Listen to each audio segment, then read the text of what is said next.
L'émission Virage vous est présentée par Saint-Raymond, la ville de l'automobile. 4 concessionnaires à votre service.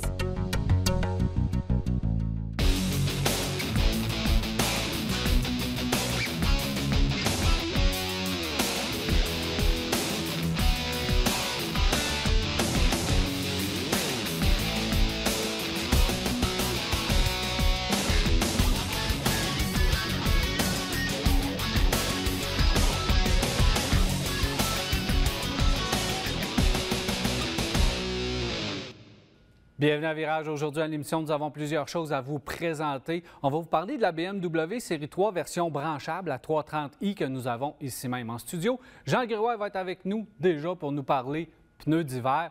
Aussi, avec les gens de LKQ, nous allons vous parler de pièces de remplacement. Mais avant, nous allons nous transporter à l'aéroport de Neuville pour faire l'essai dynamique de la Audi RS3.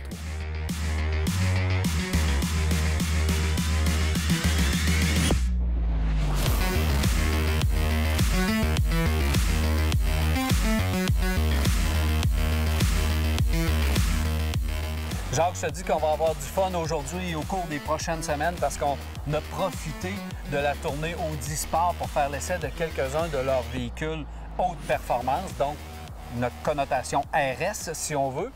Il y a 2 grosses nouveautés. On va voir dans la prochaine semaine la TT. RS. Oui. Là, on a la RS3 avec nous qui est vraiment la petite bombe dans cette nouvelle mentalité-là des constructeurs d'offrir des véhicules d'entrée, d'abord, véhicules d'entrée de gamme. Et on prend ces beaux véhicules puis on en fait des versions ultra performantes. BMW l'a fait avec la M2. Absolument. Même, on peut descendre aussi avec les Focus RS. C'est à peu près dans ces mêmes catégories-là. Il y a aussi d'autres modèles là, qui sont là, qui peuvent être intéressants avec Golf, par exemple, avec la R. Donc, dans ce segment-là, il y en a plusieurs. Dans les hauts de gamme, Mercedes, AMG, CLA 45 également. Cette petite voiture-là, elle est très dynamique. D'abord, ce que moi j'aime, c'est qu'elle ne fait pas bébelle. Elle est très classe, tu la regardes, à peu près le même design, mais tu regardes les roues, hop, là on a ajouté des bas de caisse, on l'a mis de façon un peu plus agressive et surtout un nouveau moteur. Genre. 5 cylindres en ligne transversale. Qui développe ce moteur-là, 2,5 litres, 5 cylindres en ligne, 400 chevaux, 394. 394, on est tout près. C'est assez impressionnant. Oui, assez impressionnant. J'aime ça quand tu parles, que tu décris comment c'est que les manufacturiers ont décidé de s'approprier de la part de marché qu'il y avait dans les sédans de luxe.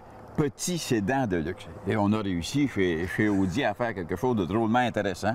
Premièrement, c'est d'être capable de présenter une voiture qui n'a pas de l'air bébelle, qui n'a pas de l'air avoir des artifices un peu partout, des déflecteurs d'air, des ailerons en arrière qui sont de la hauteur de la vitre arrière, ces choses-là. Tu rencontres cette voiture-là où elle te suit, premier coup d'œil, tu ne sais pas qu'est-ce qu'il y a en dessous du capot. C'est drôlement intéressant et ça en fait une voiture qui est d'une solidité, d'une rigidité, une qualité de matériaux qui est vraiment, je ne te dirais pas exemplaire, mais qui est drôlement intéressant.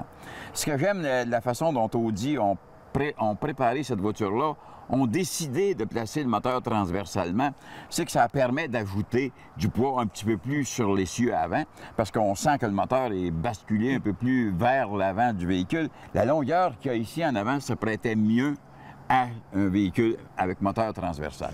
Et il faut dire que c'est un très bon choix. C'est le dernier. Là. Il y en a plus de 5 cylindres. C'est le dernier des Mohicans. Sauf que là, on a décidé de le faire ultra performant. Mais dans l'ensemble du véhicule, parce qu'on a fait de la haute vitesse, on a vu que le véhicule est extrêmement stable. C'est sûr qu'on a des très hautes performances dans les semaines à venir, mais il reste que celui-là très stable. Tu l'as dit, au niveau de la balance de poids, dans le slalom, le véhicule se débrouille très bien. Tu sens que la suspension, elle bouge un petit peu, mais ça se transpose très bien de gauche à droite, donc on voit très... Et la transmission aussi, quand tu veux t'amuser, tu le mets en mode manuel, c'est vraiment agréable. Oui. Moi, ce qui est intéressant, parce que Audi, avec les moteurs 5 cylindres, c'est pas d'hier. Ça fait très longtemps. Dans les années 80... Jean, parle pas de ça. Je devrais pas. Mais dans les années C'était pas très glorieux. 85, il y avait du 5 cylindres aussi, et qui ont développé et qui ont rendu plus performants. Et si tu regardes, si tu as suivi la course automobile, par exemple, dans la série Transam, à l'époque où c'était toutes des Camaro, des Mustangs ou autres voitures qui étaient là, Audi était là avec les modèles 90 et je peux te dire que c'était les voitures à battre. Alors, on a développé une voiture qui est drôlement intéressante, qui va plaire à une belle catégorie de gens et qui vont se faire plaisir. C'est rapide, donc c'est 0-100 en 4,1 secondes ou à peu près. Peut-être un petit peu plus lent, moi, ce que j'ai pu compter très rapidement. Sauf qu'on peut faire de la haute vitesse. Oui. C'est 60 quelques mille dollars, cette voiture-là.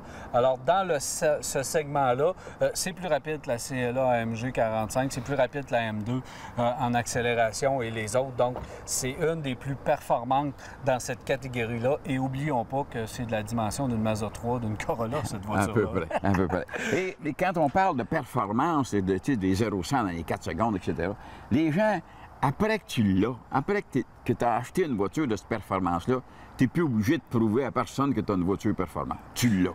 C'est comme une montagne. Elle est là, tu n'es pas obligé de la grimper. Ouais. Amuse-toi avec. Il y avait aussi la voiture qui est en arrière de nous. Évidemment, c'est plus gros, c'est une autre. C'est peut-être un peu moins agile également. C'est plus dispendieux, là, 124 000 la RS7. C'est de l'ancienne génération, c'est pas une nouvelle génération, sauf que on voit que cette voiture-là, le V8 4 litres, 605 chevaux, c'est performant. Il y a du son. Tu veux faire de la route, tu veux rouler, tu veux t'amuser de temps en temps. Même en slalom, on voyait que ça se débrouillait un petit peu, assez bien quand même. Sauf que tu vois que c'est beaucoup plus gros, beaucoup plus lourd, beaucoup plus luxueux, mais le caractère sportif est quand même là. Oui, mais ce qu'on a voulu vraiment faire avec cette voiture-là, tu sais, quand tu es rendu que tu montes des pneus, 21 pouces sur une voiture, c'est qu'on s'attend que tu vas pouvoir vraiment l'essayer si tu as le goût de l'essayer. Mais si tu veux vraiment juste te promener, c'est des voitures qui... Tu as l'impression de rouler à bord d'un coffre-fort avec 4 roues, Daniel. Tu fermes les portes, tu démarres le moteur, tu as un son qui te vient immédiatement à l'oreille, que tu sais que tu as quelque chose en main.